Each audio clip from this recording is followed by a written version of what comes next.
I said during the election campaign that I was concerned that a national New Zealand First ACT government would be a coalition of chaos. I wasn't quite expecting them to prove it so spectacularly so soon into their term in government. The behaviour that we've seen from Winston Peters in the last 48 hours is just wrong.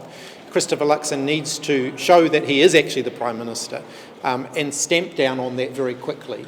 It is wrong for Winston Peters to be stepping outside the Cabinet Manual at the very meeting where they were supposed to be confirming the Cabinet Manual.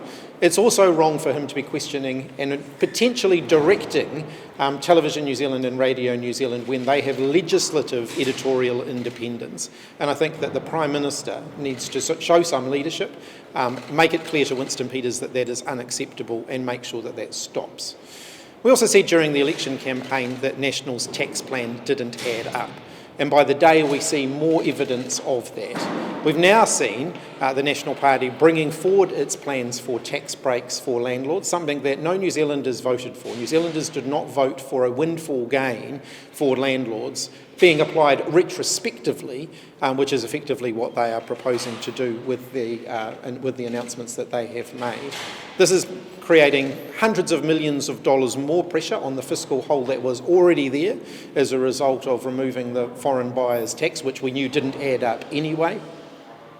And then, of course, we've seen the government announcing that they are going to part fund their tax cuts by increasing the number of young New Zealanders that smoke cigarettes. I think that is morally reprehensible. It shows that just 2 days into government, they have already lost their moral compass. They already had plans to increase the number of New Zealanders who are gambling. And I think that the combination of those two things shows that they simply have no moral compass guiding them. It's an international embarrassment as well. The first major international headlines that this government has attracted are around their decision to increase the number of New Zealanders who smoke cigarettes. I think that's bad news for New Zealand. It's bad for our international brand, and I think the government need to rethink. Has Christopher Luxon lost control of his cabinet? I don't think he had it from the beginning. Winston Peters and David Seymour ran circles around him during the coalition negotiations, and it's clear they have no respect for him, particularly Winston Peters, in the way that he's been behaving since the government was sworn in. So if you were in this position, what would you do? How would you fix this situation? Well, I wouldn't have got myself into this situation in the first place. Made it very clear before the election that I did not think Winston Peters was fit for government.